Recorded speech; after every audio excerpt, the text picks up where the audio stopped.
Hello everyone and welcome to Skeptics in the Pub online.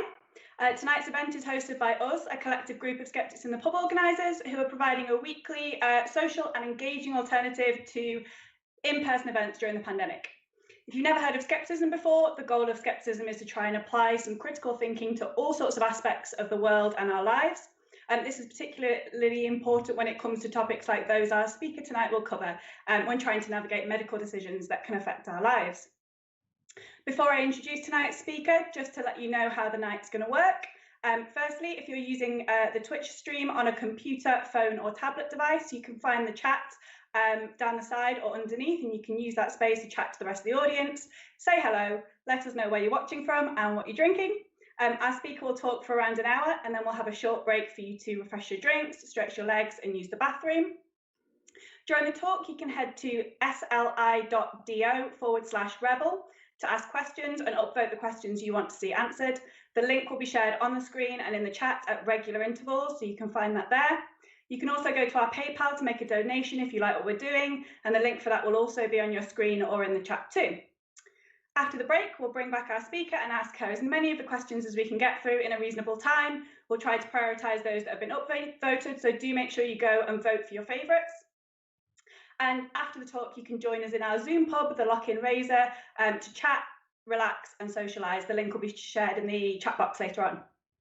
Our moderators will be available in the chat for the whole event, and there will be organisers in the Zoom chat after the event. But if you have any problems you'd like to discuss privately, you can email us at skeptics.online@gmail.com. And if you ever experience any form of harassment, bullying or interactions that make you feel in any way uncomfortable, please do let us know. Next week's event is Anthony Magnabosco, who will be talking about street epistemology. But this week, let me introduce our speaker for tonight, Dr. Kat Arney. Kat is a bit of a hero of mine. She's an award-winning science writer, broadcaster and public speaker. She's written 2 other amazing books on genetics, Herding Hemingway's Cats and How to Code a Human, as well as the book she'll be talking about tonight, Rebel Cell, Cancer Evolution and the Science of Life. Kat has worked in science journalism and communication for 15 years. She was a big part of the Cancer Research UK communications team for over a decade, and she set up their award-winning science blog. She hosts a podcast for the Genetics Society called Genetics Unzipped and has hosted Radio 4 science documentaries and is just generally fantastic. Her talk tonight is focusing on cancer, where it came from and how it evolved alongside and within humans, and what a cure for cancer might actually look like. So I'm going to shut up now and let Kat tell us all about cancer. Fill the chat with lots of clap emoji and welcome Dr. Kat Arney. Thank you. Thank you very much. And as is the tradition with Skeptics in the Pub, I've kind of done most of my talks so far on my virtual book tour completely straight. And this time, as is my tradition, I am having a glass of red wine.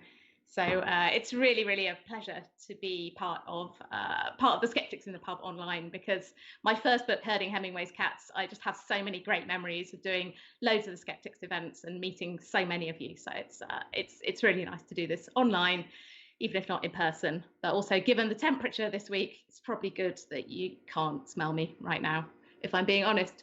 So I'm here tonight to talk about my new book, Rebel Cell, Cancer Evolution and the Science of Life. And it's a book that's been germinating for quite a long time. So I spent 12 years in the science comms team at Cancer Research UK, and you'd think, oh, well, that's where it came from. That's all the stuff I learned, all the people I talked to, getting fascinated by what cancer is and where it came from. But actually, my interest goes even further back than that, because during my PhD, I was really fascinated by the question of how do you make a baby? How do you go, I mean, not that way, but in a biological sense, how do you go from one single cell to making an organism, one single cell with one set of DNA, one genome, and from that life unfolds, one cell to many cells from those instructions. And when I got involved in cancer research, I started to realize, and also this was the place where I did my PhD, was an institute that had developmental biology and cancer researchers working together. You realize that cancer is kind of like the dark mirror of that process. It's one cell with a genetic code becoming many cells, but in the most terrible and horrible and just corrupted kind of way. So it's still that question of how does a genome, how do genes control life, whether that's good, bounteous, wonderful life, or corrupted, terrible, destructive life. So this isn't really a book about cancer. It's a book about life in all its forms. And cancer, the sort of thing I want to get across is cancer is a form of life. And it is a natural process that unfolds within us because we are alive, because we are multicellular, and because we are, like all of life on Earth, and as far as we know, likely to be all life in the universe, subjected to the laws of evolution by natural selection. So I guess if you want to think about like what beliefs am I challenging, I'm challenging the belief that cancer is something external. It is part of life. So in my talk, I'm going to briefly cover, where did cancer come from? What does make it so difficult to treat? And how can we actually use really effective knowledge to try and beat it? And what does that actually mean? What does that look like? Now, before I start, I'm going to talk about some things that may seem quite challenging because, there are reasons why many cancer treatments fail. And I think that particularly for advanced cancers, we are really not thinking about this disease in the right way. But I want to start with a message of hope, which is that, the glass is half full. Half of all people diagnosed with cancer now will survive for at least 10 years after their diagnosis. And that's a figure that has doubled within my own lifetime. So we are making significant progress. Within that, there's some kind of tricksy stuff in the statistics. We've made amazing progress in some cancers, and particularly in diagnosing and treating early stage cancers. And some types of cancer like breast cancer, bowel cancer, testicular cancer, some childhood cancers, we've made really great strides there. But there's still a glass half empty. And I think one of the things that sort of really came home to me in the book is that a lot of the and as a geneticist, it's quite uncomfortable, a lot of the work that's gone into the genetics and the molecular biology of cancer has driven us into ideas about how to fill that glass to the top that I just don't think are going to get us there. So I want to start by thinking about this idea of where did cancer come from? And the first couple of chapters in the book are addressing something that I think is quite a common myth or a misconception in the public imagination, that cancer is a modern human disease. It's a disease that we've brought upon ourselves with our terrible, toxic modern lifestyles, and it is all our fault somehow. It's been visited upon us. If you take this idea back in time, you get the idea that cancer was a punishment from the gods or something like that. And I think we see that reflected today in the idea that perhaps cancer is something that we've done wrong, something toxic, or that we haven't obeyed the right rules of healthy living in some way. But the more I started to research the types and the history of cancer, you really, really realize that this is not just a human problem, and this is not just a modern problem. Because cancer we find across almost every single branch of the tree of life. It's absolutely incredible. So there's one of the books that I found really useful when I was researching this. It's a book called The Ecology and Evolution of Cancer. It's edited by Beata Ijvari and her colleagues.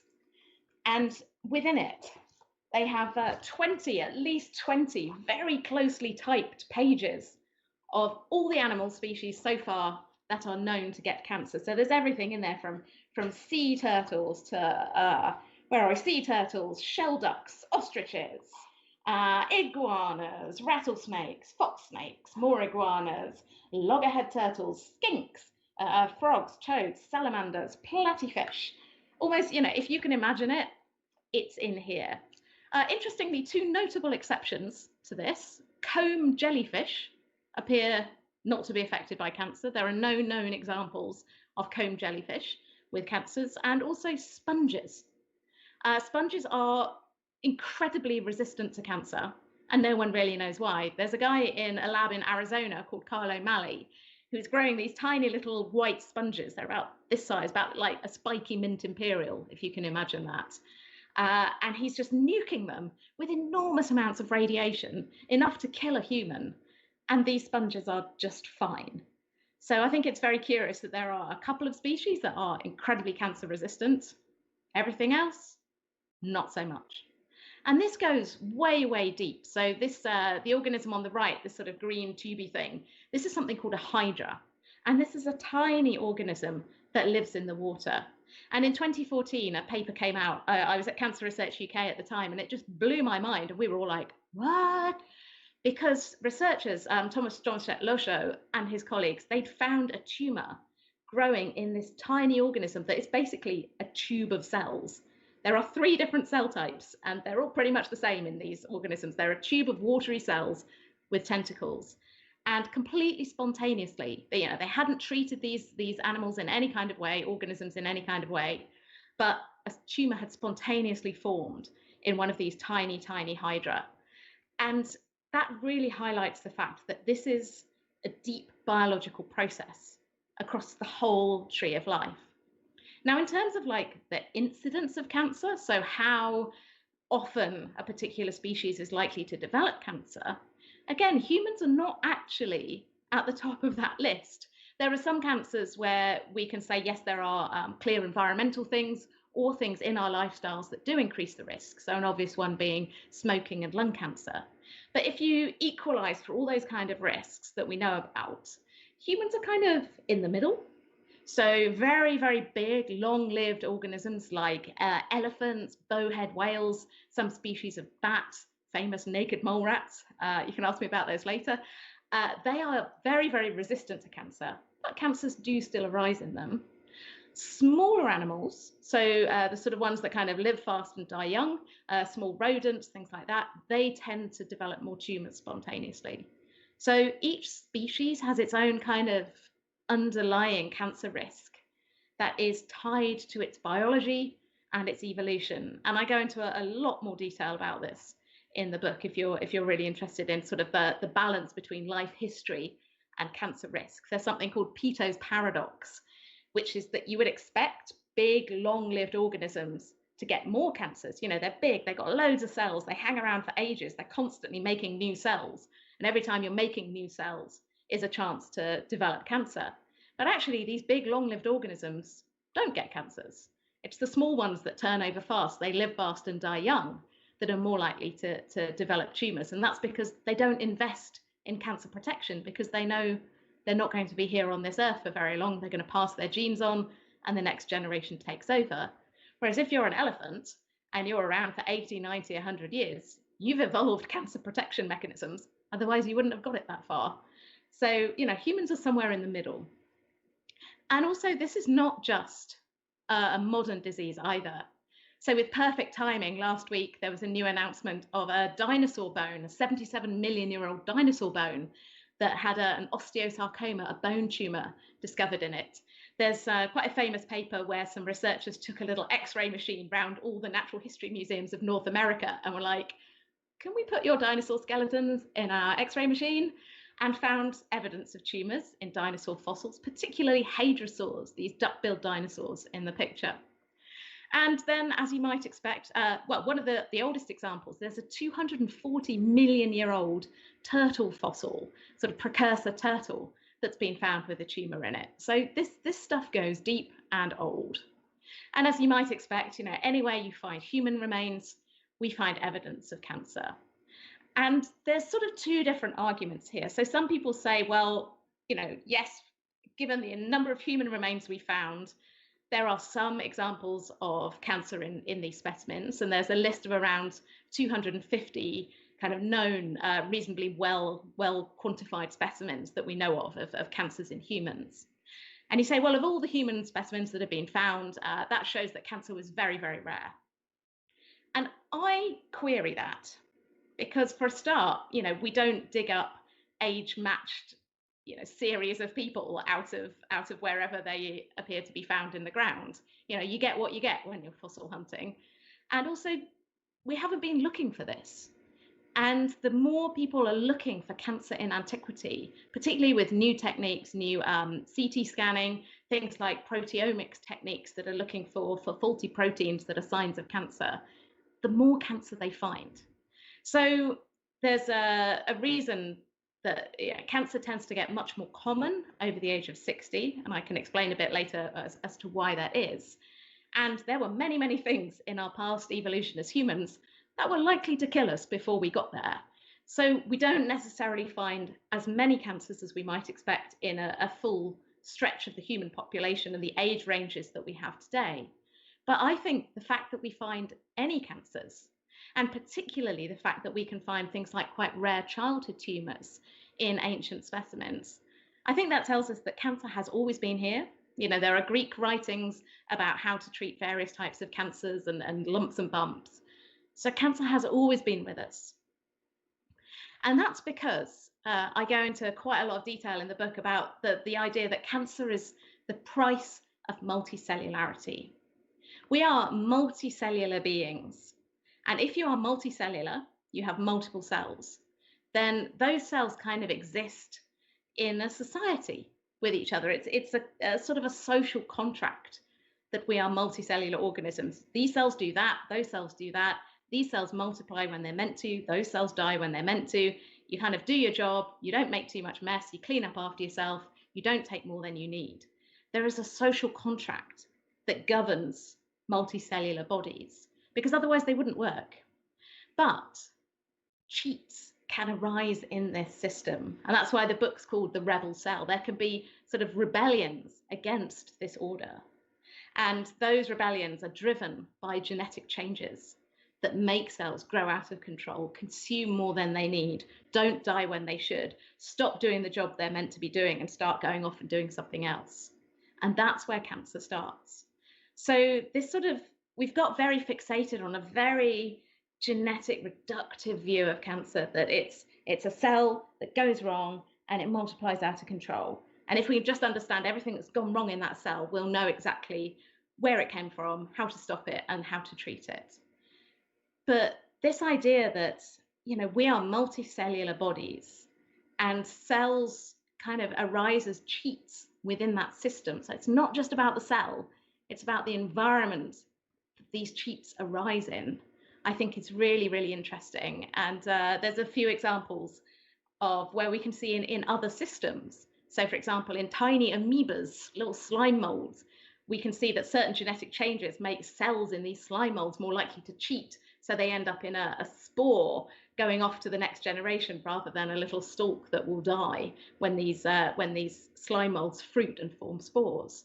So there are examples everywhere in life of how genetic changes can enable cells to kind of, you know, get one up over the cells around them.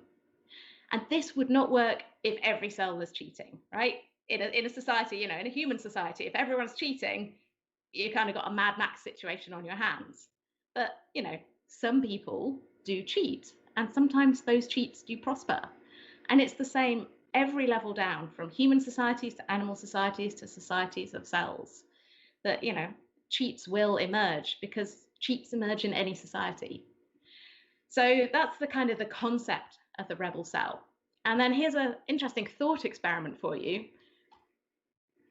If there were then aliens, would aliens have cancer? This was kind of a bit of a late night one for me. I think I may have had a couple of scotches at this point. But I was thinking, well, yeah, if aliens are multicellular and aliens, you know, sort of obey their bodies obey these rules of cellular society and the rules of natural selection, evolution by natural selection, and unless they sort of solved Peto's paradox like the sponges or the jellyfish, then yeah, I mean, aliens could get cancer. I mean, it's, you know, interesting late night one. Think about that. So we come to this idea of like, what is cancer? What actually is this thing? And when I was at Cancer Research UK, we would write endless documents about like, what is cancer? And I would always start with the same sentence. Well, sit down, type, cancer starts when a cell picks up genetic mutations and multiplies out of control. And we sort of, this is codified in the scientific world as what I like to call the somatic mutation theory, which is a kind of a genetic bingo. You can think about this. So you have a cell and it's, you know, sort of doing its thing, and it gets a genetic change and it starts multiplying. And then one of those cells picks up another genetic change that makes it multiply even more. And then one of those cells picks up another genetic change, and maybe it means that it can start to invade the cells around it. And once you've picked up enough of these, you've filled your genetic bingo card, then you become a cancer. And there's lots of diagrams sort of outlining this very, very linear progression of picking up certain genetic changes and then bingo, you're a cancer. And this has been really, really pervasive. And it comes back to that kind of genetic reductionism that I talked about. We've been very, very focused on if we can just find all these mutations that take cells all the way on that journey from being normal to being cancer, then we'll really understand how this works. And then also, if we design drugs to kind of tackle these various mutations, then we'll be able to treat cancer. So this is like a very, very gene-centric idea of the disease. And basically, a rocket was put up the arse of this theory, I believe that's the technical way of phrasing it, in 2014. 2015, she says, just checking. In 2015, by a team at the Sanger Institute. So this was work by Phil Jones and Peter Campbell and Inigo Martin Carrena. And what they did was really interesting, because with the sort of the somatic mutation, the genetic bingo theory of cancer, we become very obsessed with looking at cancer cells and seeing what's wrong in them. And all biomedical researchers do this. We look at what's gone wrong. We look at the disease. We want to understand the disease so that we can treat it, which kind of makes sense. But they were like, okay, we've done all this analysis and we have all these wonderful genetic sequencing technologies that mean that we can read the genes in a tumor in incredible detail. You can generate this shopping list of all the mutations you can find in a cancer. And they were like, has anyone done that for normal cells? And people were like, no, why would you do that? They're normal cells. And they were like, yeah, let's have a look. And the first experiment they did was they wanted to get hold of some skin. Now, skin is really interesting because it is exposed to ultraviolet radiation, which causes DNA damage. And, we know that increases the risk of skin cancer. So they were like, yeah, we'll look at some normal skin. Skin cancer is still very rare. So, and your skin is a lot of it. So they wanted to find some examples of skin that had been exposed to ultraviolet radiation, so was outside the clothing area, but wasn't likely to have been covered in sunscreen, because they really wanted to look at the impact of a lifetime of ultraviolet exposure on the skin. And they realized, where on the body does that happen? And it's your eyelids. So your eyelids are exposed to the sun, but unless you're very, very keen, you don't sort of smother your eyelids in sunscreen. And so what they did was they went to a local surgeon who was removing little flaps of skin from people who have this kind of condition where the eyelids become very droopy and it affects people's vision. So they do a little bit of surgery to remove the excess skin. So this is just waste healthy skin. And they said, can we have it? And they were like, I guess. So they took these little pieces of skin and they punched tiny, tiny holes, loads and loads and loads and loads and loads and loads and loads of tiny, tiny holes in the skin, and sequenced. They did DNA analysis, read the DNA of those little patches, tiny patches of healthy skin. And what they found was absolutely incredible, that this perfectly healthy, normal looking skin, no sign of cancer, nothing like that, was absolutely riddled with mutations. And not only that, many of these patches contained mutations that if you had found them in a cancer, you would say that was a cancer gene that was driving that cancer. It would be a tick on your genetic bingo card. And this was really, really mind-blowing, because it basically says that normal, healthy tissue is full of mutations. This kind of shouldn't be surprising. We sort of knew this. But seeing it so starkly and seeing that so many of these patches of skin had mutations in cancer genes was really, really striking.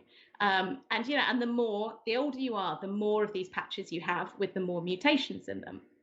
And it was quite scary. I'm in my 40s now, and I went to see Phil Jones, who did this work, and he peered at me and was like, your skin is a patchwork of mutation. I'm like, oh no. So that's a nice thought to take you to sleep with later. So they thought, well, that's skin. Our skin is a patchwork of mutation. What about the rest of us? So they wanted to look at a different tissue, and the tissue they chose was the esophagus, the tube that connects your mouth down to your stomach. And they went to the local hospital, Addenbrooke's Hospital in Cambridge, and were looking for samples of tissue from people who died in road traffic accidents. So these were healthy people who died in road traffic accidents, and that their relatives had said they were happy to consent tissue samples for research. And they started looking at samples of completely normal esophagus in these people. And they had a range of ages as well, sort of from people in their 20s to people in their 70s. And their expectation was that they would find, fewer mutations, fewer patches of mutated cells than in the eye, because, the eye is exposed to ultraviolet light. It's something we know causes mutations. Your esophagus, not so much. So they expected to find less mutations and less of this sort of damage in there. Well, again, this was a real surprise. So this is, I think, one of the most beautiful data visualizations. I was going to get a dress made in this fabric, but I wasn't organized enough to do this. So we got a space dress instead. So these diagrams, they show each little circle is a patch of mutated cells that carries a mutation in what we would call sort of a significant cancer gene. And the different colors represent the different genes. And the sort of size of the patch reflects the size of the clone, the group of cells, the cluster of cells that all carry that mutation. And you can see going from left to right, from someone in their 20s through someone in their 50s, through to someone in their 70s, that by the time you're in your 70s, most of your esophagus is made up of these like overlapping and competing patches of cells with various genetic changes that if we found them in cancers, we would say that's a cancer gene, that's a tick on the genetic bingo card. And that is like mind-blowing, because it tells us that like all our tissues are kind of sad and messed up. So this idea, this simplistic idea that cancer starts when a cell picks up genetic changes and multiplies out of control. Well, like, honey, all your cells are doing it. And by the time you get to a certain age, most of them are doing it. And they did another study on the endometrium, the lining of the womb. And like by the time a woman is in her 60s or 70s, like pretty much all the cells in there are carrying mutations that, again, if we found them in a cancer, we would say that that is a cancer gene. That is driving these cells to become a cancer. And then there's a massive paradox here, because if all our bodies are a patchwork of mutation, and normal, healthy doesn't really exist, everything's a bit messed up in its own kind of way, what's really curious is that cancer is incredibly rare. And this is kind of a controversial thing to say, because we all go, no, cancer is incredibly common. 1 in 2 people in the UK will get cancer at some point in their life. We all know people who have developed cancer. We all know people who have died from cancer. How can you say that cancer is rare? This is nonsense. And you say, well, cancer is common on a population level, but on a personal, individual level, cancer is incredibly rare. Because if all your cells are kind of messed up and kind of mutated, but each one of us will likely only develop 1, maybe 2 actual cancers in our entire lifetime, cancer is incredibly rare. It's like winning like the shitty jackpot. Your chances are 1 in 10 with 14 zeros after it. That's more than the stars in multiple iterations of the Milky Way. Cancer on a personal, individual level is incredibly rare. And, I find that kind of reassuring as well, because we get so many messages about, oh, don't do that, oh, don't do that, and we sort of forget to celebrate the fact that our bodies are amazing at suppressing cancer for most of our lives. And we don't really spend enough time thinking about why or researching why. We always think about what's gone wrong, looking at the cancers that have happened, and we don't look at what's gone right. How do our tissues actually manage to stay healthy for so long with all this damage and all these kind of clusters of cells competing against each other? I think that's really important to start thinking about, and it's something that is really not in the public consciousness because we have this idea that like something causes cancer, like, you know, the finger of God, and that gotcha. It's like, it's much more of an emergent phenomenon of damaged cells emerging out of this sort of damaged landscape, the cells that become cheats amongst this kind of slightly, you know, landscape that becomes more damaged as we get older. But that does beg a question. So the question is, what actually turns, if all your cells are kind of sad, if all your cells are a bit sad, a bit messed up, what turns a sad cell into a bad cell? If all your cells have got their own mutations and their own problems going on, you know, all of the stuff that's happened to them, they've seen some things. What turns a sad cell into a really bad cell that's actually going to go down the road to cancer? And the answer seems to be not just mutations in individual genes, that kind of genetic bingo, but a much more catastrophic event at the level of the genome. And scientists call this chromosomal instability. And the pictures that you can see there, they're a representation of the chromosomes, the sort of the strings of DNA in 6 different breast cancers. And you can see, like, so human cells, we should have 23 pairs of chromosomes in a regular human cell. Just a quick count, you can see that these cells do not have 23 pairs of chromosomes. They have duplications, they have chromosomes missing, they have bits stuck on to other bits. You know, this is some wild rearrangement.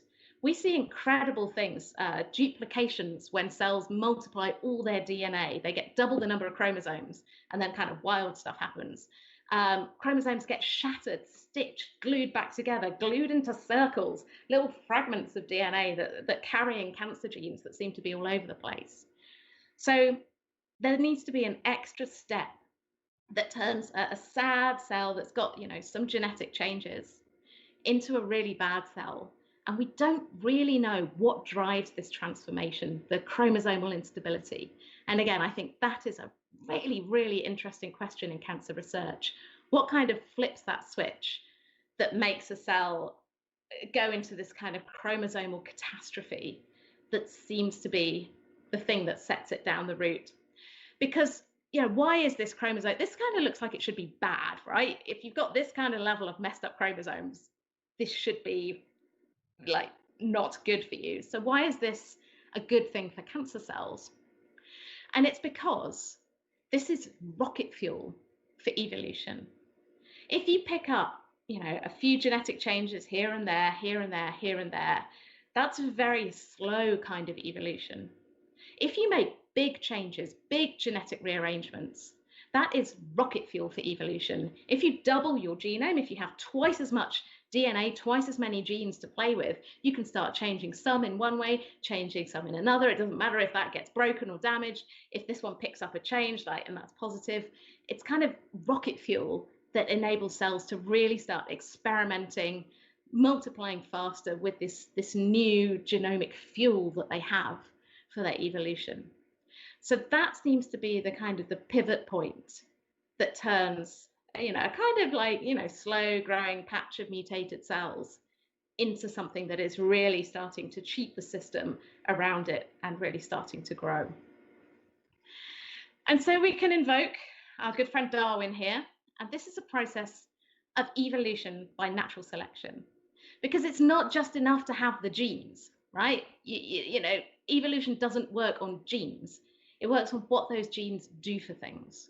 So what do those changes in the genes do for your cells within the environment of the body that they're in? So within those patches of cells around them. And there's sort of a misconception that Darwin's idea of survival of the fittest means like the biggest, the strongest, the best, the ugliest, whatever it is. But it means the best fitted to its environment. So we really cannot forget that the product, what cancer evolves from cells with genetic changes that emerge out of an environment that is permissive for them to cheat in. If you have a very restrictive environment, it's very hard for cheats to emerge. If you have a very permissive environment where, you know, anything goes, we turn a blind eye to breaking the rules, it's much more likely that people will cheat. And it's the same for our cells. And I'm very sad to say that that environment changes as we get older. And as I showed you in the pictures of the esophageal tissue, like, we do become patchworks of mutation as we get older. And after the age of 60, that environment has got to a point where it's much more amenable for cheating cells to emerge. So this tells us some interesting things about how to prevent cancer. And it's not just about don't do this, don't do that, don't do this. It's like, well, of course, like don't do things that increase the mutations in your cells, because each one of those patches is still fueled by mutations, and you can induce mutations by doing things like smoking cigarettes, drinking too much alcohol, going in the sun too much, all the things, all the stuff that is bad for you. It's going to increase the chances that your cells will pick up mutations. And that's kind of bad. And also, I suspect that some of these things that we think are carcinogens that cause damage will increase the chances of that chromosomal instability happening. And so, don't induce more mutations than you need, right? That is sensible advice. But also, it's like, what keeps young tissue healthy? What creates that restrictive lockdown environment in our tissues that reduces the chances that cheats can emerge? And it's kind of a new way of thinking about cancer prevention. It's about what keeps our tissues young and beautiful on the inside. Maybe this is how exercise works, the benefits of physical activity. Maybe reducing inflammation is something that's important here. Maybe like the conditions that we know that increase the risk of cancer, things like obesity, are actually acting through altering the environment within the tissue and making it more likely that cheating cells will emerge.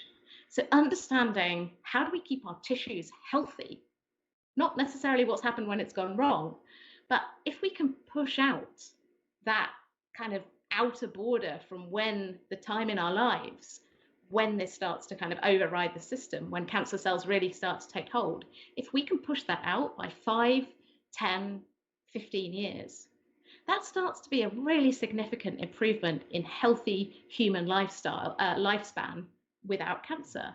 So that's kind of like an interesting thing. And I don't think many people in cancer prevention are thinking about it on that kind of Darwinian level, really. They're just saying like, okay, don't do the bad stuff, do the good stuff. We don't really know how it works. So I think that's interesting. Wine break. And then, so that's how do we prevent cancer? And then this brings us on to the question of how do we cure cancer? Because this is the big thing. Everyone wants to know, what is the cure for cancer? We all want to know this. So the kind of the rules for curing cancer, most importantly, find it before it spreads and get rid of it. That is guaranteed cure for cancer. If you can find a solid tumor before it has started to spread through the body, and with surgery you remove it, that cancer is cured. It is gone. So there's an old surgeon's mantra, nothing heals like cold steel. There's a modern caveat to that I will add, which is potentially accept immunotherapy. So immunotherapy are some very new and exciting drugs that they kind of stimulate the immune system to recognize and attack cancer cells. There's been a huge amount of hype about these drugs. They are very, very exciting. And in some cases, they do seem to be curative. But they don't work for everyone. They don't work for all types of cancer. They work for roughly about 1 in 5 people who try them. And we don't know why. And we also don't know about the long-term effects of stimulating the immune system in this way. And in some cases, they can cause hyperprogression of cancers. So again, they make cancers grow incredibly fast. So, we don't really understand enough about these drugs yet to use them effectively. Potentially, they could be curative in the future. And I think it's a very exciting area. So the way to cure cancer, if we can't do these things, once it's spread through the body and absenting immunotherapy, we and there's also radiotherapy, which can actually be curative for certain types of cancer, certain types of people can be curative. And there are some drugs that can be curative. So some types of chemotherapy, particularly for things like blood cancers, some children's cancers, hormone therapies for things like breast cancer, testicular cancer, weirdly sensitive to chemotherapy. So, each of the drugs that we know works and each of the treatments we know works does have its place. But we've seen this replaced by a new idea, which is basically take that genetic shopping list of treatments, the genetic shopping list of genes, of changed genes, of mutations in cancers, and then develop drugs against them. So we find the genes and then we find the magic bullets, because the idea being that if there is a faulty gene that is driving a cancer to proliferate, and if we develop a drug that targets it, then we will kill those cancer cells. Makes sense, right? And this is kind of the whole principle of modern oncology, sort of molecular oncology, precision oncology. And there are many, many, many very, very, very expensive targeted therapies for all sorts of types of cancer that target these changes. But there is a very big problem with many of these drugs. And it's best described in this. This is a paper that I saw presented at a conference. This is from 2011. This was presented at the National Cancer Research Institute conference. And I was in the audience when Richard Murray talked about this. And he was one of the people who discovered this drug called vemurafenib. I've only had half a glass of wine. Vemurafenib, which is a drug that is designed to target a faulty gene that drives melanoma skin cancers. So they discovered the gene that's faulty in most of these cancers. They designed a drug that kind of locks onto the product of this faulty gene. And this is a photo of a patient, and you can see that under his skin, he has all these sort of metastases, the lumps where the cancer has spread.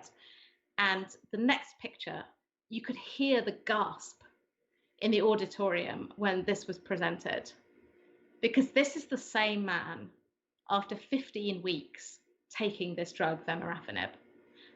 It's absolutely incredible. Like, everyone was just like, oh, amazing. You would not believe that that was the same person. And then the next slide, you can imagine the sound that came around the audience when the next slide went up, because this is just 8 weeks after that. So his cancers had just come back with an absolute vengeance, and many of them in the same places. You can see, for example, the sort of the nodules in his collarbone are the same tumors. So the drug shrank them, but they didn't go away. The cancers came back. They evolved resistance to the treatment and came back. And many of these drugs, the problem is that they work, and in some cases they work for months, in some cases years. But they are not cures, because cancers evolve resistance.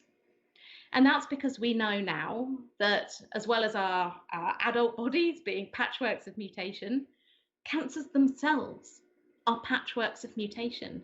They're made up of tiny groups, tiny clones of mutated cells, each going off on their kind of evolutionary choose your own adventure. And once a tumor gets to a certain size, there will be a cluster of cells in there that is resistant to any treatment you can throw at it. And these drugs, they are incredibly expensive. They have made millions and millions and millions and millions of pounds for the companies that have developed them and taken them through testing. But they have not brought cures. They've brought survival that in some cases, in the best cases, is measured in years. In some cases is measured in months. In some cases is measured in weeks. And in the worst example I saw, there was a paper that talked about survival, an increase of 9 days in survival from this particular drug. So these are the drugs they're talked about in the headlines in the newspapers as the magic bullets, the holy grails, the cures. And people are told, these are the drugs, you must want these drugs, we must give you these drugs. The NHS must pay for these drugs. And we need to be a lot more clear-eyed that these are not, in many cases, wonder drugs or miracle cures. And that's a hard, hard message to hear, because we want them to be cures. We want this stuff to work. And we ignore the fact that they do work for some time, but then you develop resistance, and you can end up, maybe there'll be another drug you can try, and you can play whack-a-mole with this. And one of the stories I cover in the book is someone who's very well known to the Skeptics movement. I talked to Crispian Jago, and he's, I think, now 4 years out from his diagnosis of kidney cancer, and his oncologists are playing whack-a-mole with his cancer. He's, I think, now on his 4th different treatment. And I really hope that when his cancer, as it will, evolves resistance to the one that he's on, that there is another one coming through. But these are not cures, and every treatment brings its own side effects, and it brings its own risks. So this kind of poses us a bit of a challenge, because if we know that resistance will always emerge to cancer, that will always evolve, because within any population of cancer cells, there will be a population that is resistant to anything. And the more you put a selective pressure on it, like a drug, the more you actually increase the chances that that resistant population will win in the end. So how do we actually win this end game against cancer? And we need to take a different view of what does a cure for cancer look like. And I don't think it is one of these incredibly expensive fancy drugs. I think they have their places, and I certainly think that in many cases they can be useful. I just think we need to use them in a much, much cleverer and different way. And so one of the most inspiring people I talked to while I was researching this is this chap. This is Bob Gattenby. He's at the Moffitt Cancer Center in Tampa in Florida. And Bob is not a geneticist. He is a mathematician. You can tell because he's got the blackboard behind him with some, I believe that is maths on it. As someone who absolutely hates maths, I was very disturbed to discover that the cure for cancer may actually be maths. But anyway, here we go. And so Bob got really interested in this question of what does the cure for cancer look like? And that we have all these fancy drugs and all these treatments. And basically, if you don't kill it, if you don't kill cancer, it will come back at some point if you don't get rid of it. So he was like, well, what can we do? And he was reading an article about these little critters. And these are diamondback moths. And they are an endemic pest in the US. They live on things like cabbage and all sorts of crops. And interestingly, Bob only got interested in reading this article because he absolutely hates cabbage. And these moths love cabbage. So he was quite interested in reading it. But he realized that farmers have already solved this problem of resistance, because the diamondback moth is now resistant to every pesticide that you can throw at it, because it's basically become exactly like a cancer. Farmers have used one drug consistently and a lot to try and kill these moths. They've emerged with resistance because some individuals in the population had a genetic variation that made them resistant. That population eventually took over. You try another drug, same thing happens. You try another drug, same thing happens. And now you've ended up with a pest that just cannot be killed. So this is basically what happens in advanced cancer as it becomes more and more resistant to all the treatments that we have. And Bob was like, that's the same problem. What have people done? How have they solved this problem? And they've solved it by using Darwinian principles. And the idea is that in any population, whether that's organisms or cancer cells, you will have genetic variation. And we certainly know this to be true in cancers. We can see the genetic heterogeneity, the pockets of cells with different changes in cancers. So in any population, and the same for the moths or any other crop pest, you will have some organisms or cells that are sensitive to the pesticide, the treatment, and you will have some that are resistant. And importantly, the genetic changes that make those insects, cells, resistant to the treatment, they actually affect their fitness. They make them kind of a bit crapper, if you like. They're a bit less fit. They don't breed quite as well. They're not as good pests or cells. And so you can use this, and the farmers use this to control the levels of pests.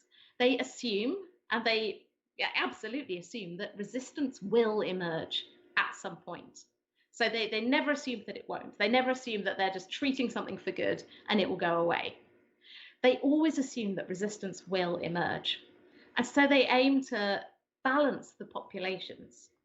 So when the pests in the field get too much, they treat, but just to bring the level down. So to get rid of the insects that are sensitive to the pesticide. And you leave the resistant ones there, and they're not so great, so they take a little while to come back. And some of the sensitive ones will eventually come back and control them for a bit. And then the population grows, and then you treat again. And the population grows, and you treat again. So you're not trying to eradicate. You're just trying to control at a level that's acceptable and doesn't cause too much damage to the crop.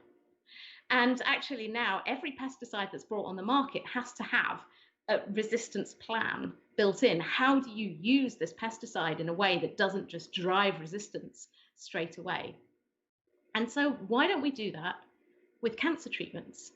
Because we have this way of treating cancer where we treat with something called the maximum tolerated dose, which is basically, let's try and nuke it.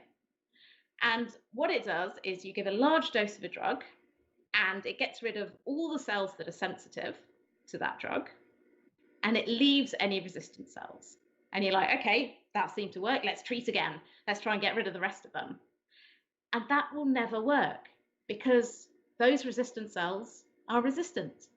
And, they'll grow back into the spaces that were left. They will continue to thrive because they are not affected by the drug. And this is exactly the pattern we see with cancer therapies in advanced cancers. Once you have enough populations of cells where some are sensitive and some are resistant, you give a treatment and resistance inevitably emerges. That drug no longer works. You have to try something else or you are out of luck. And Bob was like, well, why don't we apply the same thinking of the pest management? Why don't we apply a more sort of, balancing these populations and assuming that resistant cells are in there and kind of try and control them? And so he calls this adaptive therapy based on, the Darwinian principle of adaptation. So you start with the same kind of cancer where most of the cells are sensitive to the drug and there's a pocket in there that are resistant. And you give a dose of the drug that reduces the tumor, but doesn't get rid of everything. You reduce it to about half. So you've still got sensitive cells in there. You've still got some resistant cells in there. And the sensitive cells outcompete the resistant ones. They're kind of better. They grow faster. And so they kind of fight against the resistant cells and they start to grow back. And you wait and you wait. And when the tumor's back to where it was, you treat again and you bring it down. And again, the sensitive cells, they sort of control the resistant cells and you stop treatment and you let them grow back. So you're never getting to the point where you're trying to get rid of all the sensitive cells and leaving the resistant ones to take over. You're trying to kind of balance out these populations of cells to control each other. It's like a kind of rival gangs in a city. It's like, let's let them balance them out and let them fight it out amongst themselves, right? They'll control each other. So it's that sort of principle. And so they tried this, they did all the maths and they looked at the kind of how do you need to understand these populations and the kind of cycles of treatment. They actually left the equations out of the grant application for the clinical trial because they thought it was going to be scary. And I completely sympathize. But they tried it in animal models and it worked. And they've tried it in patients. So the first trial they did was prostate cancer. And advanced prostate cancer, metastatic prostate cancer that spread through the body. It's treated with a drug called abiraterone, Zytiga. And the average length of time on this drug before the cancer progresses to a point where you're like, no, we've got to stop this because this is not working, is about 18 months.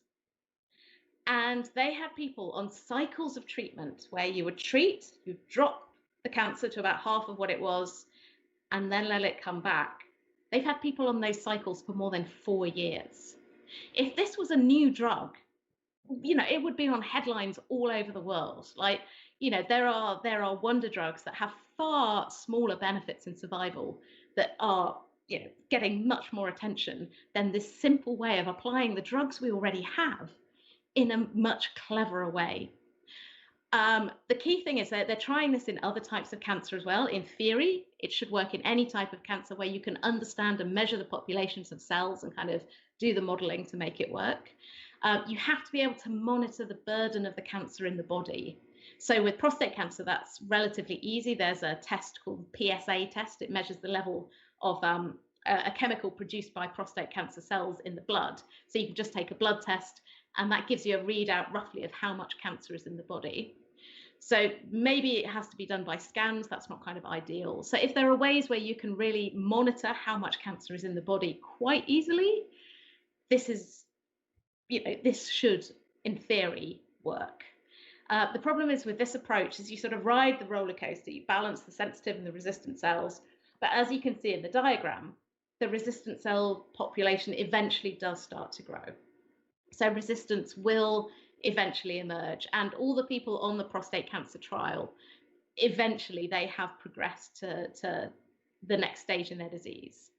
But they've had like 4 years, and then there's another drug that they can try and another treatment.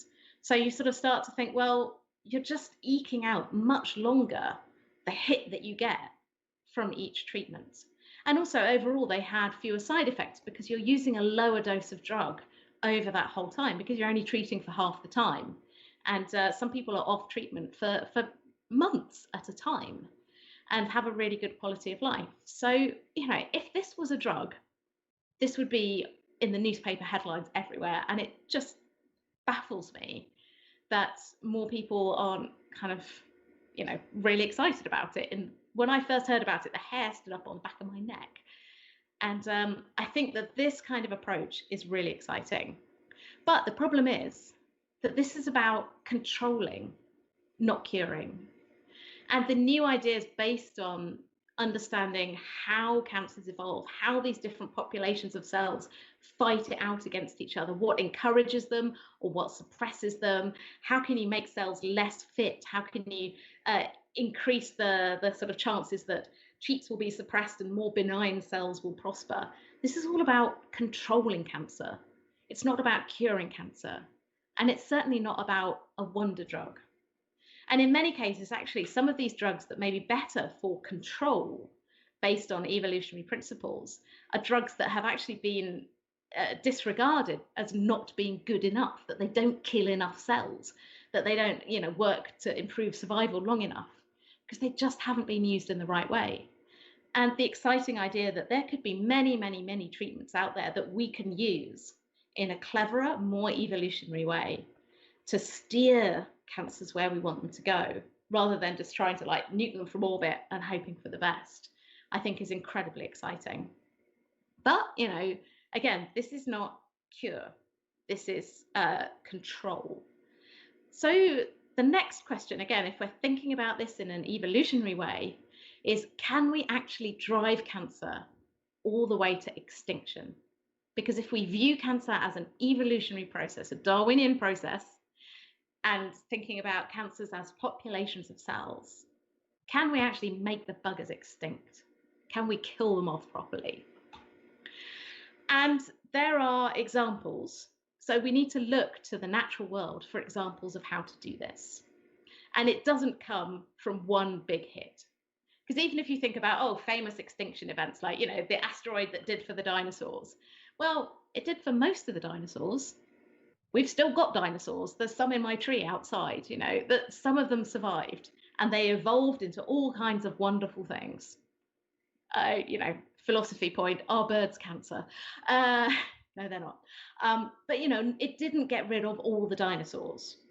So, even massive extinction events like an asteroid where just one big nuke hits, that is not going to get rid of everything. So we need to think more cleverly about what do we know actually drives species to extinction. And one example that Bob talked to me about is the heath hen. Now, heath hens, they were indigenous to North America, and they're all sort of up the east of America, east coast of America. And when the colonists arrived from Europe, they were like, wow, these birds, they're about the size of a turkey. And they're like, there's good eating on one of those. And they set about massively hunting them. And there's even a suggestion that the first Thanksgiving turkey mythical Thanksgiving turkey was actually a heath hen. So, you know, these were very, very popular. They were hunted for food, almost down to extinction, down to small population. And they ended up with just the solitary population of heath hens by the late 19th century was on Martha's Vineyard on the coast of the US. And that habitat, as more and more people moved to the area, their habitat started to shrink. So they were just, you know, the environment wasn't great for them. There just wasn't room to expand. So they'd already been shrunk to a small population. Their habitat was shrinking. They had a very small breeding population by that point. So there was low genetic diversity, fewer ways of evolving themselves out of trouble.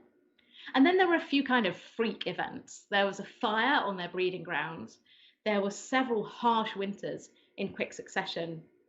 And then there was a disease. And because they had such little genetic diversity, that was what did for them. And the last heath hen we know of, he was so rare that he has a name. He was called Booming Ben. Booming Ben finally died in 1932. And that was the end of the heath hen. And when we look at what we know of all extinctions, they are similar things. There's a series. It's not just one thing that does for the population. It's a series of events that reduces the population, reduces the habitat. There's sort of a freak like woof, you know, a woof event that diminishes the population all at once.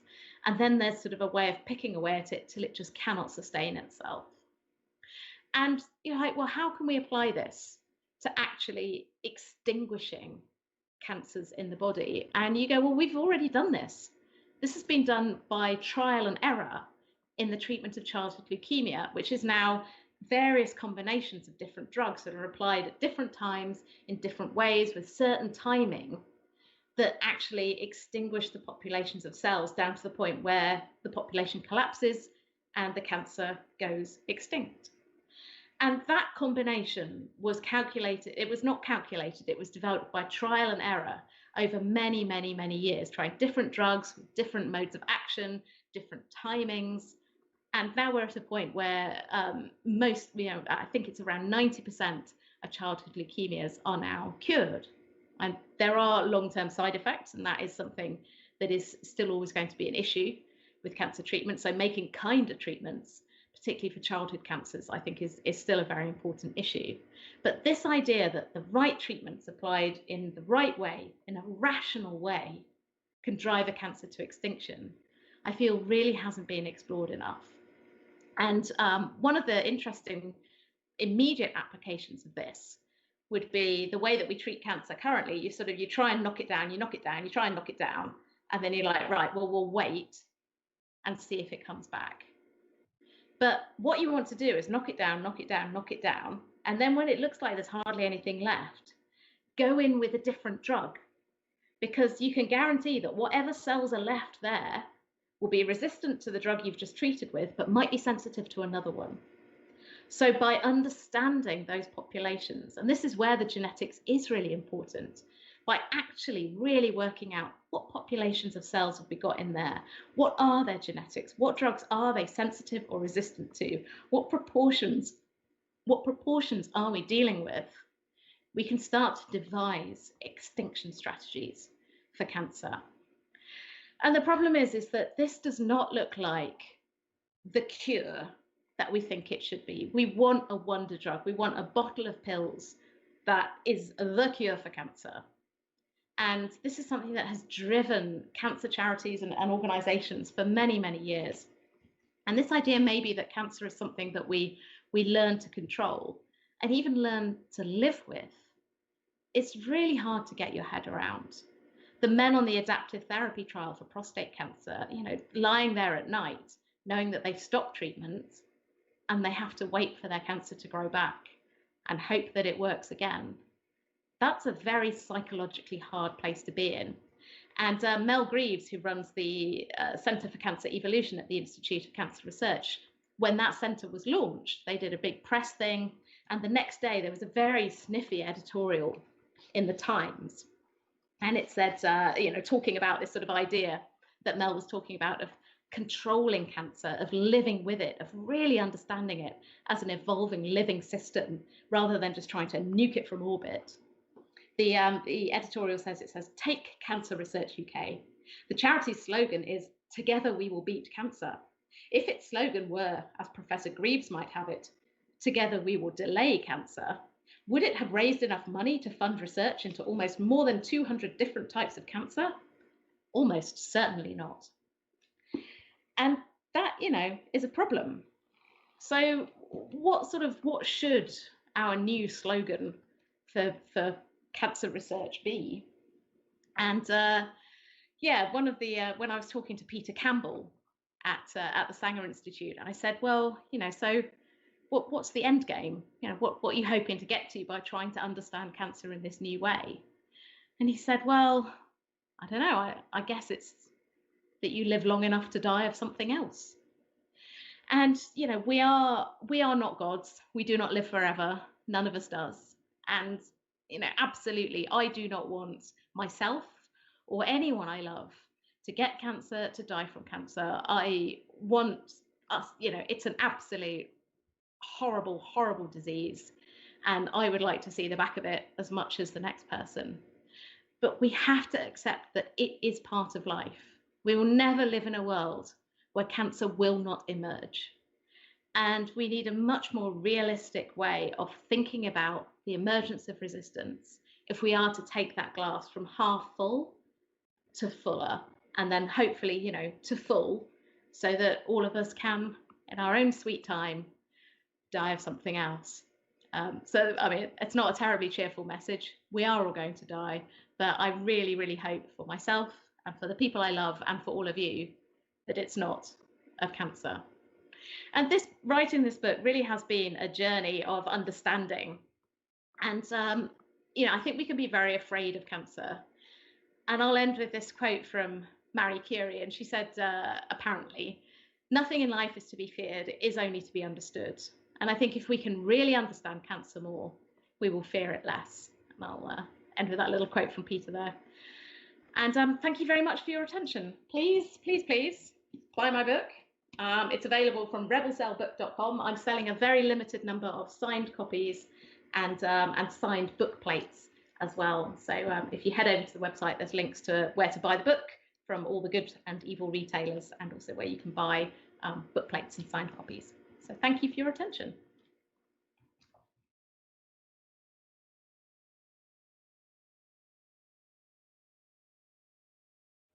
Hello, we are back. I am very, very, very sorry about those minor technical issues.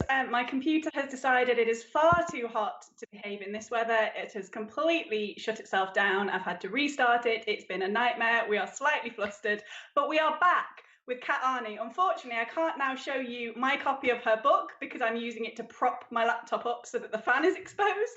You will have to trust that I've got a copy of Kat's book right here that I've already started reading. It's an excellent book so far.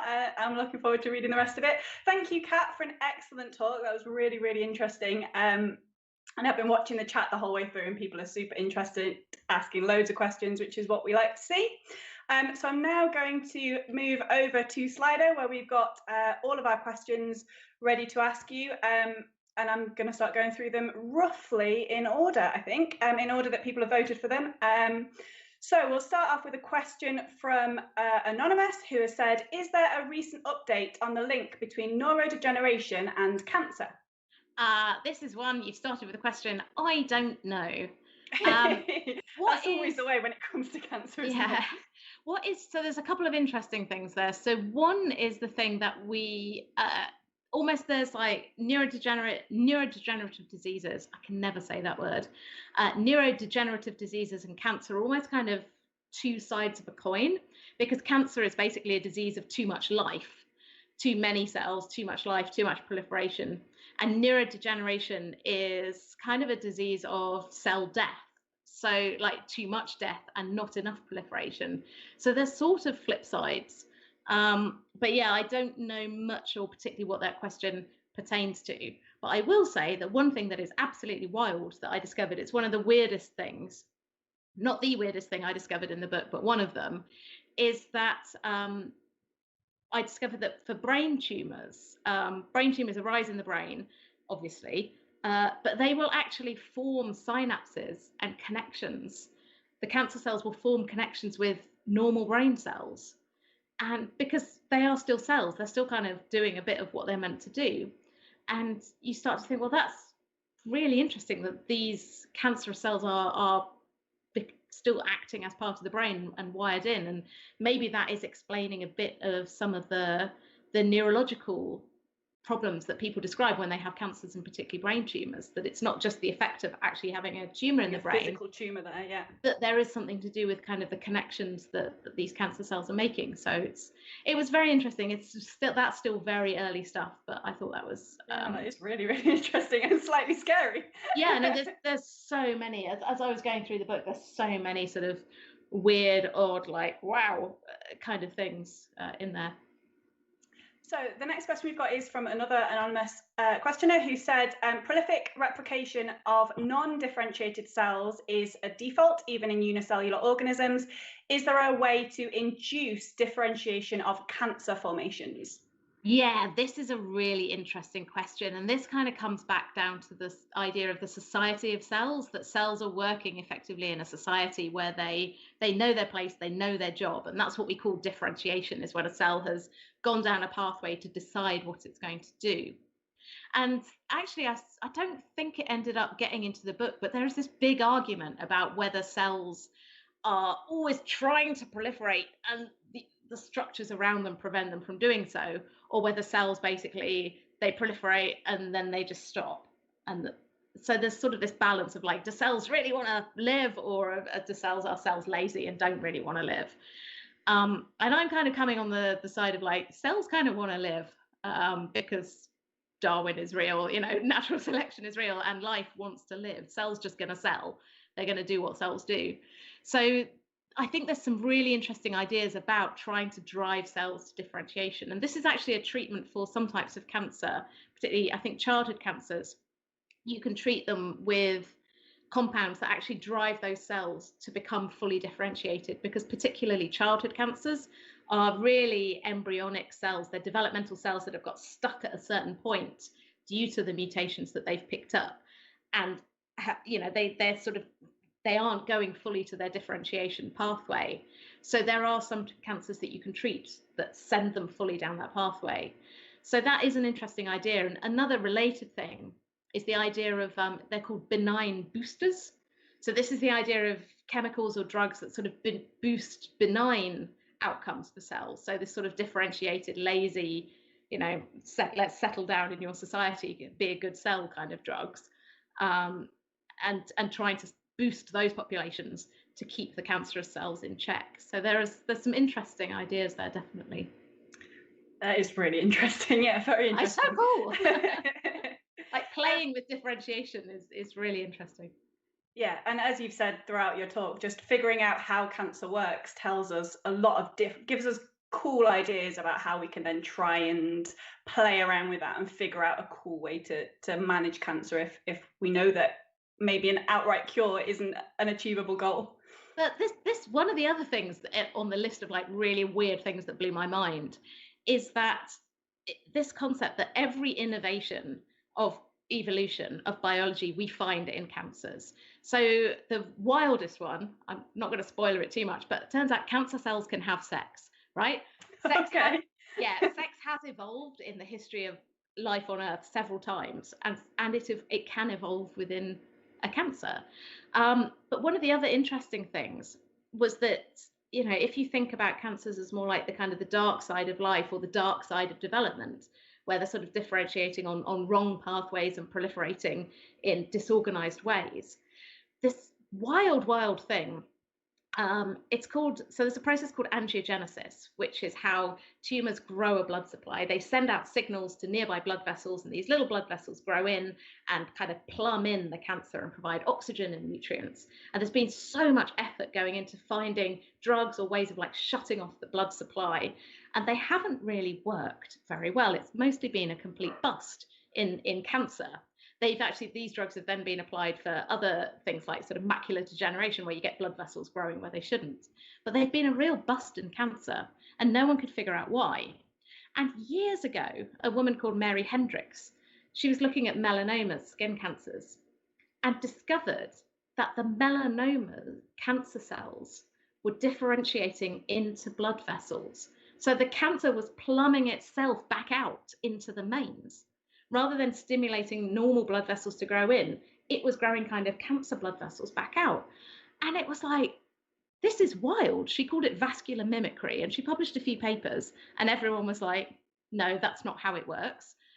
Because, you know, this guy, Judah Folkman's discovered angiogenesis and all the factors involved, and we're all making drugs for it. So shut up and go away. And she just could not get any traction for it. I tried to get in touch with her for the book, but she never got back to me. But then it turns out, you know, years later, a man in Cambridge basically finds the same thing, publishes it in Nature, and everyone's like, "Oh my God, this is a the thing! answer. It's a thing now." Yeah.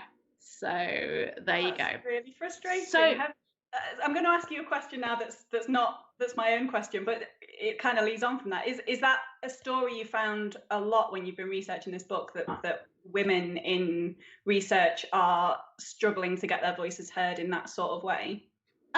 yeah, I mean, certainly what surprised me in the book was how many of these ideas are really not new. So the idea of the society of cells is not new at all. The idea that cancer is kind of emergent out of tissue, that it's a disease of, like, you know, sort of the body and differentiation, not just a genetic shopping list. These are old ideas. You've got people writing about this in the 60s. You've got Peter Noel writing about cancer evolution in the 70s, and like, cancers are going to evolve. This might be problematic. We should think about this. And everyone just ignores it.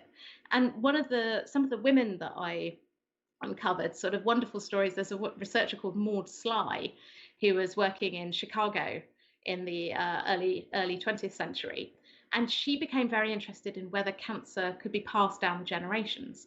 And so she started breeding loads and loads and loads and loads of mice, and found certain cancers arising and being passed on.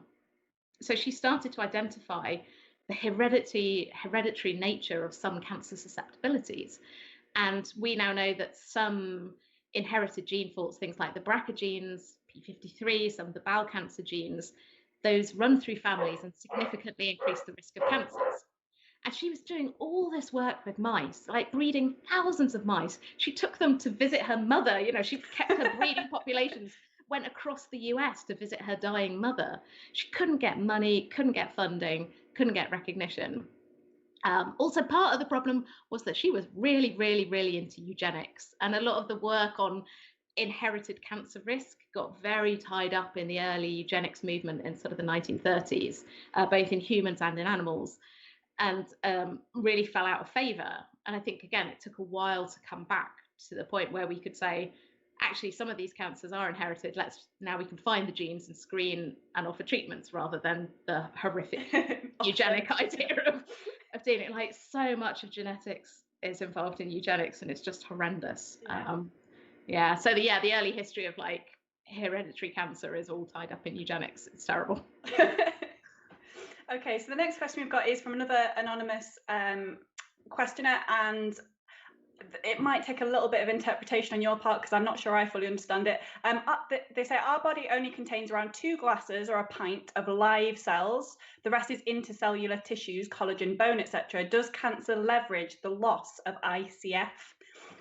I'm going to do the kind of political thing and, like, answer the question I want to answer. That's here.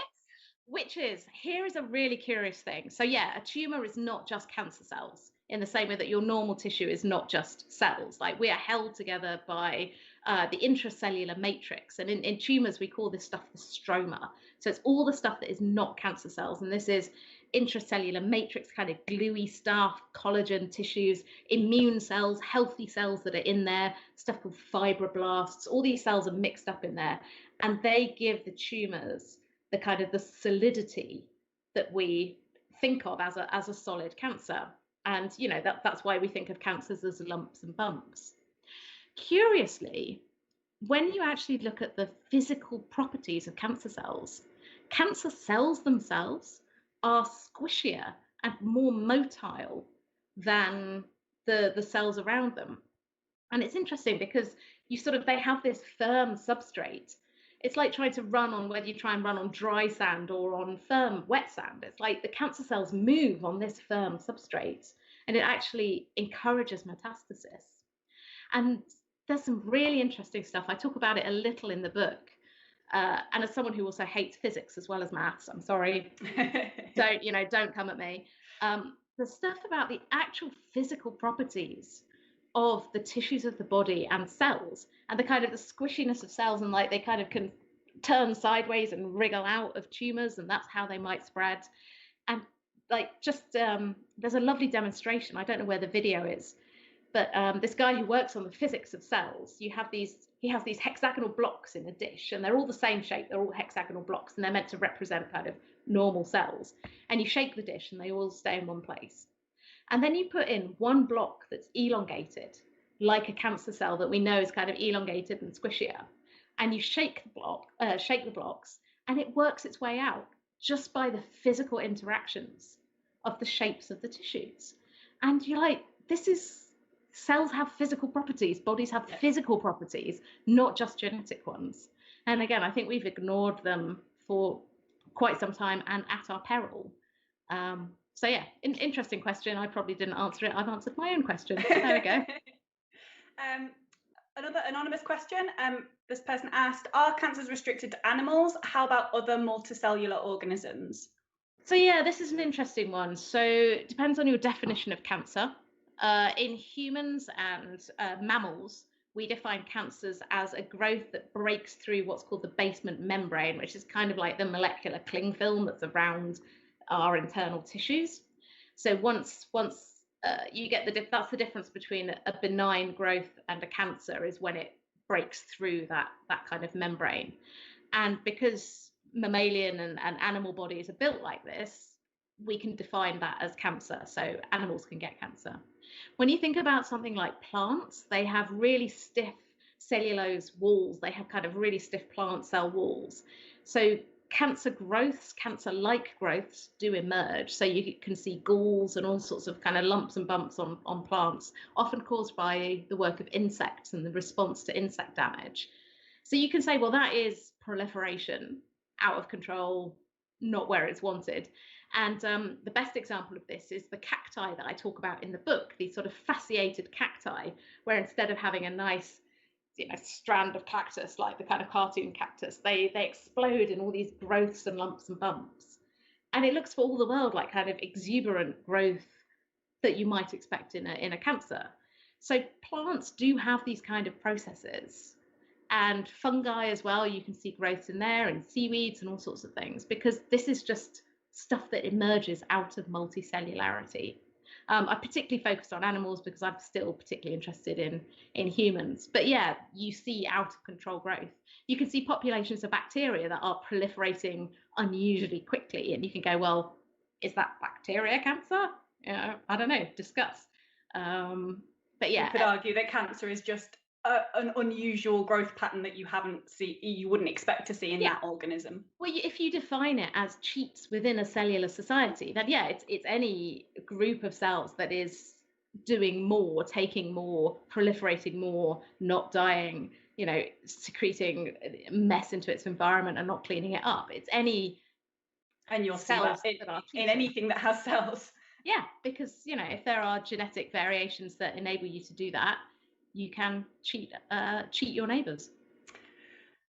We've got a question from David Drummer, who asked, are there any upsides to cancer at all? It always seems like a total disaster, but evolution usually has multiple uses in mind. So this is the sort of the slightly challenging bit where, everyone's got to die of something.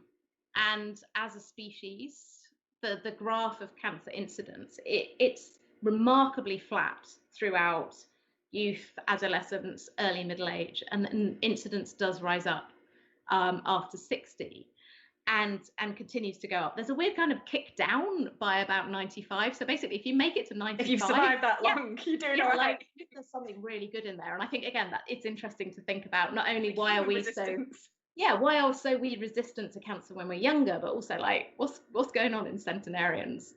Fascinating. But yeah, so we have evolved as a species. Our species has evolved for a certain lifespan. All species have evolved for a certain lifespan. You don't get mice where some of them live for 3 weeks and some of them live for 9 years. They all kind of live for 6 months. Most of them get predated. Humans, we have a lifespan, an average lifespan. And so we have evolved to get through our childbearing years, through, you know, all that kind of stuff. Maybe our children will have children of their own. And it's very sad as a woman kind of getting older in my life, like evolution's going to give up on me at some point. So, you know, if you want to be really horrifically utilitarian about it, cancer is basically nature's way of, you know, getting rid of us. Time to get off now. Yeah, it's like, you know, time's up. Unfortunately, we've developed this thing called love, where we love our grandparents and our parents, and we would really rather that they didn't die that they didn't die in their 60s and 70s and even 80s, you know, when they are really full of life. So, you know, I talked to a few people who are saying, like, will humans evolve our way out of this? You know, our patterns of reproduction are changing. Will we sort of evolve out of this? And the answer was probably not, because evolution is really slow and we've evolved for thousands of years on this basic trajectory. But like I said, even if we can push it, if we can push the average incidence of cancer, like average 5, 10, 15 years out, that would really be transformative for many, many, many cases of cancer. Yeah. Got a question from Pontus, who said, if chromosomes get so messed up over time, how come reproductive cells manage to form a new human being that is healthy? I think there's some really interesting genetic things to talk about here. There's a few interesting genetic things. So one is the differentiation between the germline and the soma. So again, this is one of the byproducts of multicellularity, is that you define special cells that are going to be your germline, that are going to carry the torch to the next generation. And again, being horrifically utilitarian about this, the entire purpose of your body is to, like, keep these cells safe and get them to their destination. So there's a lovely idea of, like, the dirty work hypothesis of the soma, the somatic cells of the body, that they can pick up mutations. Doesn't really matter, you know, you don't really care about repairing damage in those so much, but there are mechanisms that really protect your germ cells, your eggs and your sperm. So we do know that as people get older, there is a decline in egg quality and sperm quality because damage is inevitable. But actually protecting those germ cells, keeping them safe, repairing the damage, making sure that they're protected, that does help to protect those cells for the next generation, whereas those mechanisms aren't so severe in the somatic cells because they're always turning over. You can get rid of them, it doesn't matter so much. And there's a really interesting thing, that this happens in many other organisms. So plants, you get more mutations in the leaves of plants because they're disposable than in, like, the stems of plants that are basically the generative bit of plants.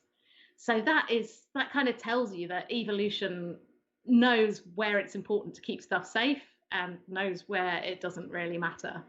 And alas, in the grand scheme of things, all our bodies are sadly disposable. I don't have kids, I don't intend to, so, like, yeah, I'm just all disposable at this point. On an evolutionary basis.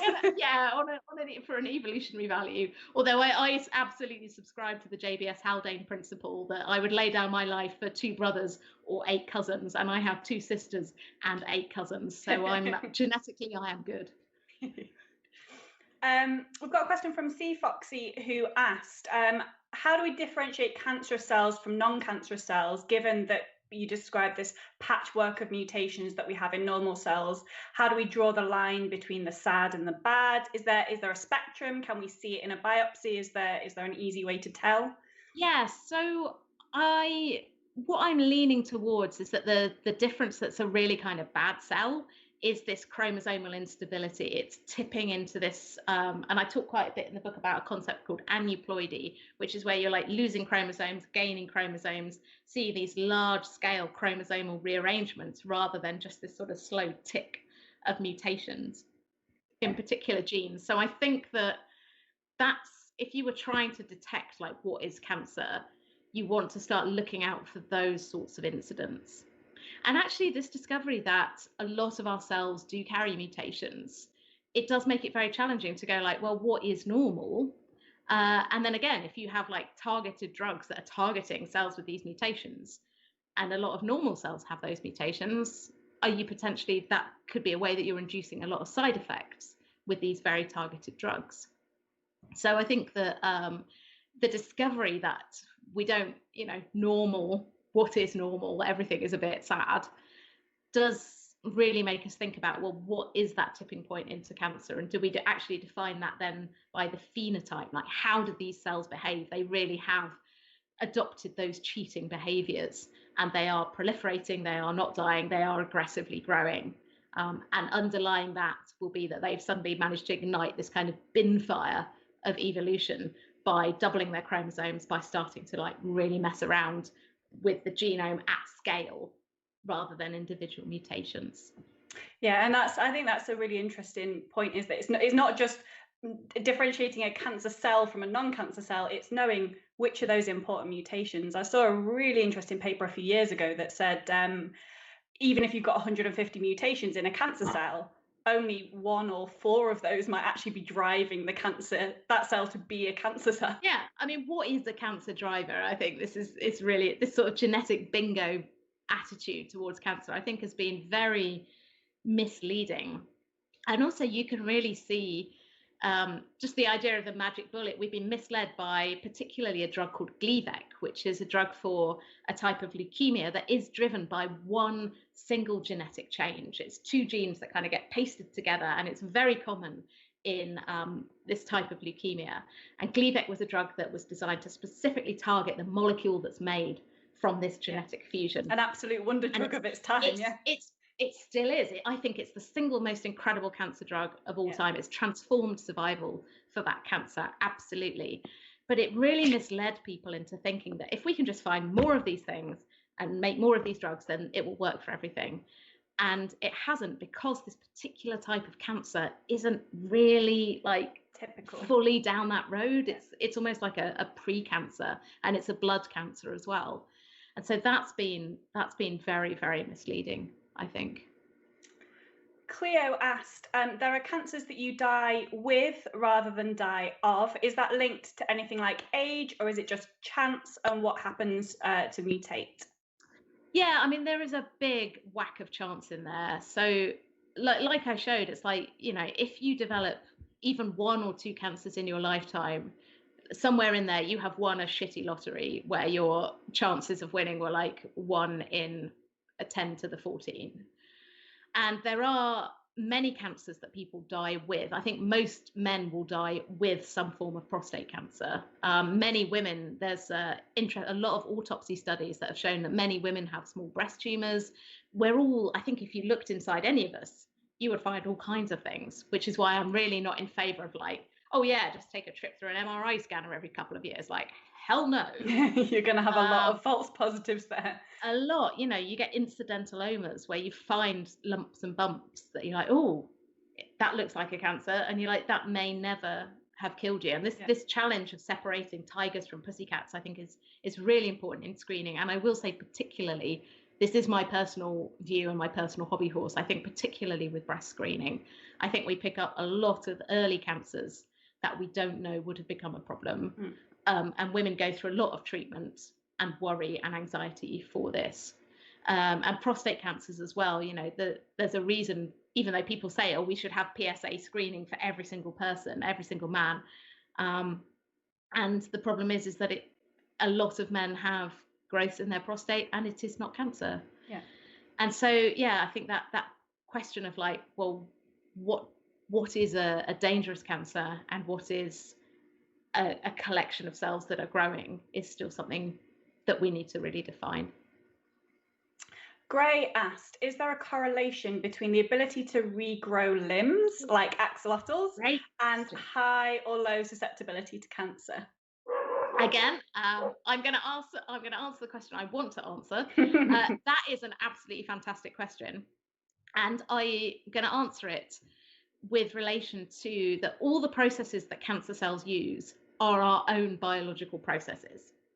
So the fact that we can, if you cut yourself, we regenerate cells, we make cells, they migrate, they knit up the wounds. All those processes are the same processes that cancer cells use. All the processes as an egg is growing into a baby, cancer cells use. You need to multiply, you need to differentiate, you need to like migrate. All of those processes are used by cancer cells, and the same with wound healing. And it's interesting when you look at different species. So, for example, I used to work with mice in the laboratory, and mice are absolutely incredible. You can do like open surgery on a bench on a mouse, and it will just heal up.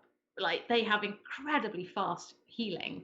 They're also incredibly cancer susceptible because their cells are much more geared to like, oh, we're ready to go, we're ready to go. So they're very good at healing. They live fast, they die young. They're very good at turning into new mice. But that is the flip side of that, is that their cells are much more to the edge of going out of control.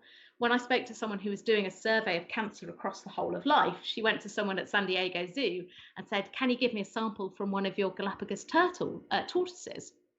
And, I just want a little bit of skin from one of your tortoises, giant tortoises. And the zookeeper was like, no. And she was like, no, just a tiny bit, please, just a little punch, tiny bit. And she's like, no, because it takes a year for a tortoise to heal. And that's because their trade-off is longevity and incredible cancer suppression for a huge amount of time, years and years and years and years. But it means they're not very good at healing. So why are tortoises so, horny and shelly and have these thick skins? It's because they don't want to get wounded. And humans are somewhere in the middle. We've got kind of thick skin, we can heal our wounds, but those processes can get reactivated to become cancer. So kind of similar things, like these are all just biological processes that get hijacked by cancer cells, and it depends on the species as to how easy that can happen. And I don't know about cancer in axolotls, but that is a great question. Matt asked, do we spend too much on cancer research? Could we get stronger benefits overall from rebalancing funds towards some other medical areas, or the reverse? I think that far too much is spent on developing a very narrow spectrum of the same types of cancer drugs. I talk a bit in the book about it's not the kind of the hashtag Me Too, but the Me Too cancer drugs, where every company is just, as soon as there's a target, like everyone's developing drugs to these targets, and endless kinase inhibitors. And I really think there needs to be a lot more focus on how do we actually use these drugs effectively, not just find a new one and throw it out into the world at vast expense, but that proper real understanding of what are the genetic patchworks of tumors, how do cancers evolve, and the work that is going on to try and understand the evolutionary playbook of cancer, and these treatment strategies that are a bit more informed. I think a lot more money needs to go into that, rather than let's just find some more targets and make some more drugs, basically. And also in prevention wise, like studying what keeps tissue healthy, what keeps the society of cells healthy, and how do we encourage that. William asked, if a cancer has evolved immunity to a drug which is replaced by a succession of new drugs, could a fast evolving cancer lose immunity and then be vulnerable again to the first drug?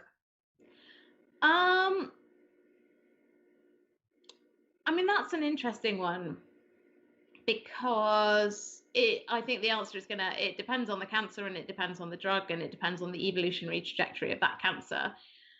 Generally, once you know that resistance has emerged, it's a whole population of cells. So all the cancer cells in the body many of them, so even if some of them lose it, many of them will still have the resistance to that drug.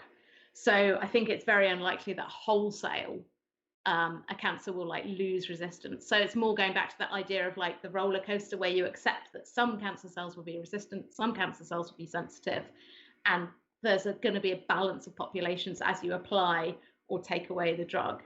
But yeah, there's some really interesting stuff about how mutations can kind of re-arise in cancers, and the incredible genetic diversity in there. It's like it's a microcosm of evolution in some of these really fast evolving cancers.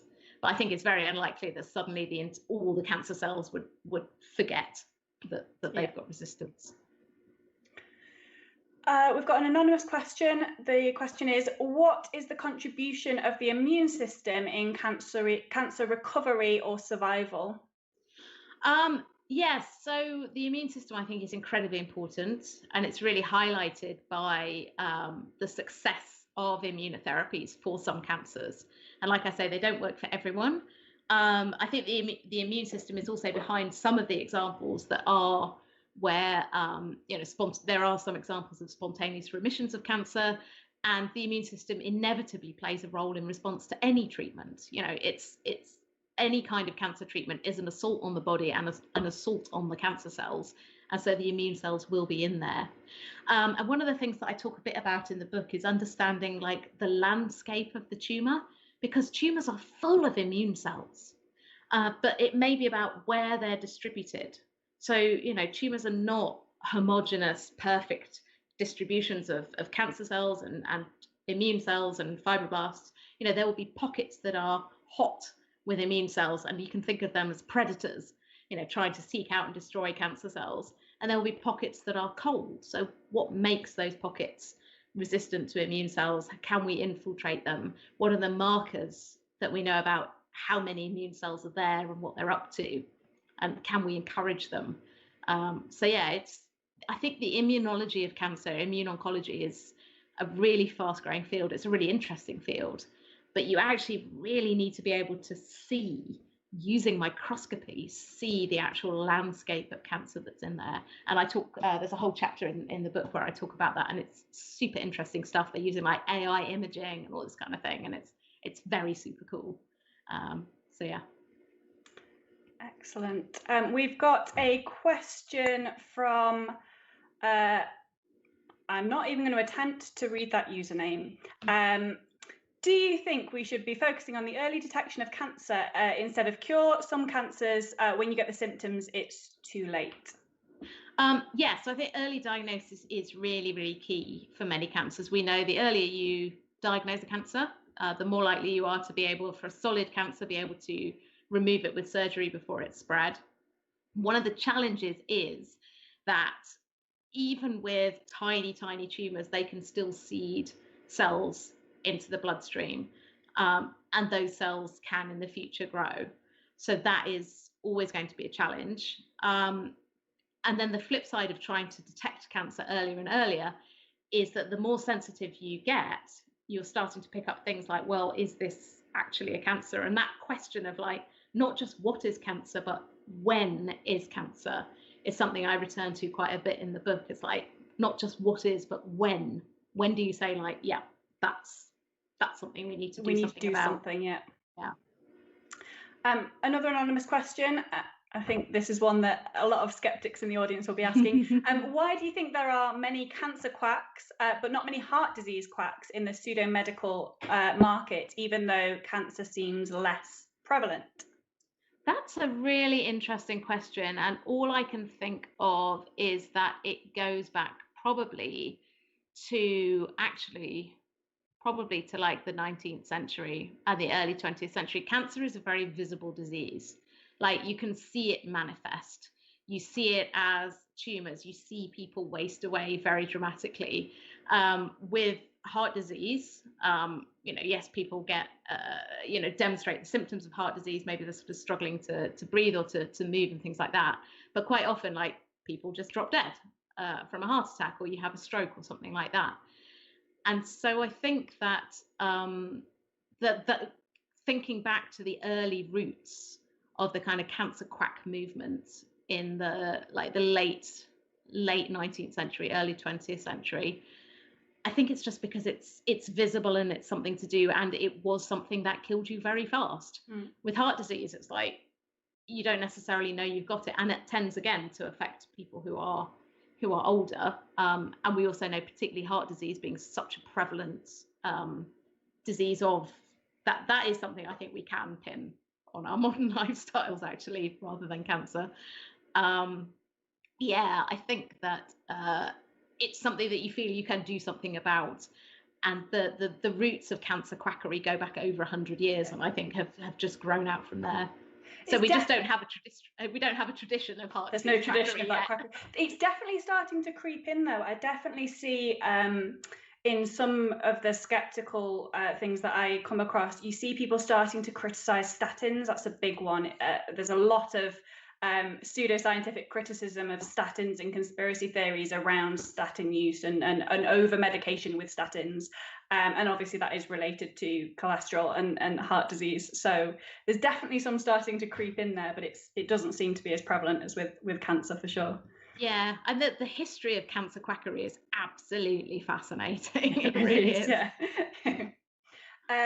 Barack asked, do animals that don't get cancer, in quotation marks, actually do the moderated response dose trick with their immune systems rather than actually not getting the cancer in the first place?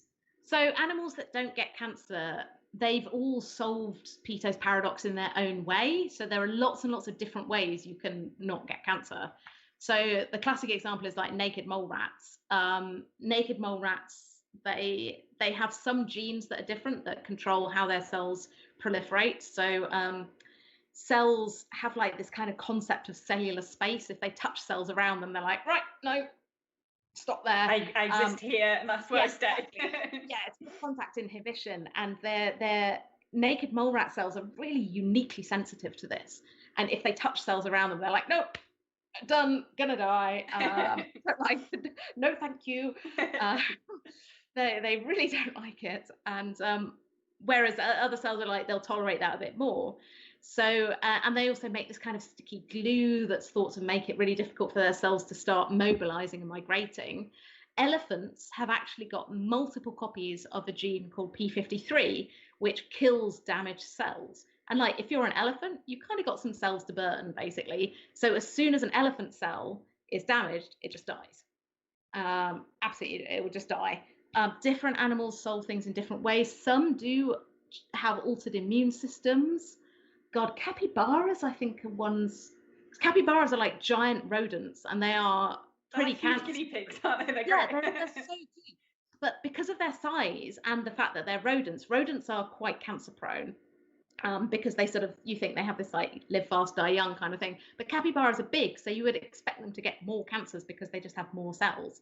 But I think that, oh God, I can't remember how they've solved it, but like they've got one way of doing it. Whales have got a different way of doing it.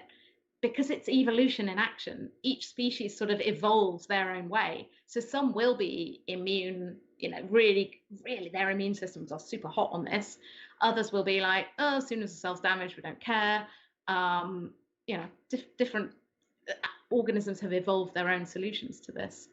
I have a question, my own question now. I'm going completely off piste, related to that. So where do humans sit on that spectrum of animals that are really, really good at preventing or stopping cancer in its tracks, and animals that are really, really bad? There must be some that are really, really prone to cancer and some that are much less prone. Are we somewhere in the middle? Yeah, we're actually kind of in the middle. Our cancer rates are not as high as sort of small rodents and things like that. But then we're not as good as things like elephants and stuff like that. So yeah, we're kind of about average. Yeah, we're just average. So, and that's if you do subtract all the things that we know in our terrible human lifestyles cause cancer. Yeah. That's the thing. There is just a basal rate of cancer. If you could live a perfect lifestyle, and we got rid of everything that is bad in the environment, all the fun stuff, there would still be a basal rate of cancer. So it's just part of life. Paul asked, what proportion of cancers are caused by the Earth's natural background radioactivity? Some. And that some depends on where you live in the world. So I think there is one. So definitely, if you live in Cornwall, you are at increased risk of cancer due to the radon that comes out of granite in Cornwall. There's a population, and this was one of the stories in the ancients section. I think it's in South America. There's like an area where there's particularly, like, the ground is particularly radioactive, and they can find like a lot of cancers in the historical populations there. So it's like yeah, the proportion is some, and it depends on where. How radioactive your area is. Yeah, but yes, definitely some. An anonymous question asked is, are we too concerned about extending life no matter what?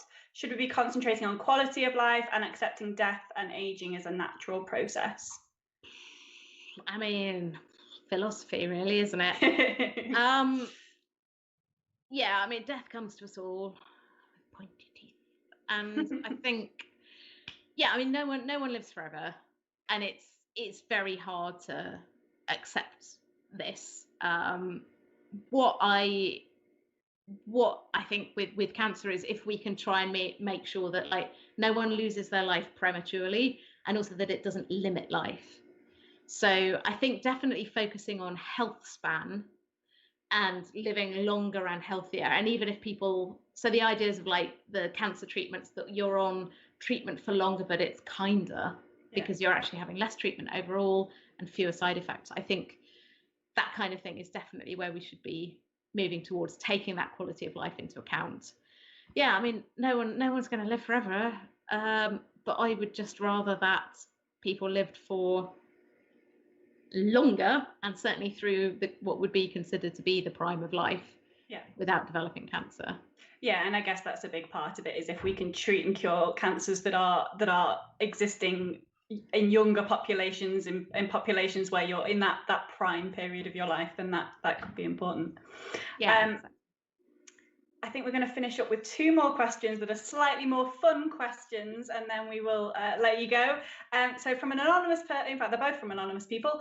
The first one is, where did you get your, they asked top, I happen to know you're wearing a dress. Where did you get your dress from? This is a dress. This is a really gorgeous dress. It's from Joni. I think this one's from Joni Clothing. I get a lot of clothes from there. I've got one with dinosaurs on from them. I got a really nice one with bicycles on. Particularly if you're a bit of a curvy lady, Joni Clothing, Joanie. Total recommendation. Also, I've got a little Darwinian necklace. I don't know if people can see that. I've got like evolution necklace as well. Very cool. You're completely on brand, on theme. Very science girl. And our last question, anonymous asked, can mutations ever give you superpowers? And if so, what superpower would you want? Oh my goodness. I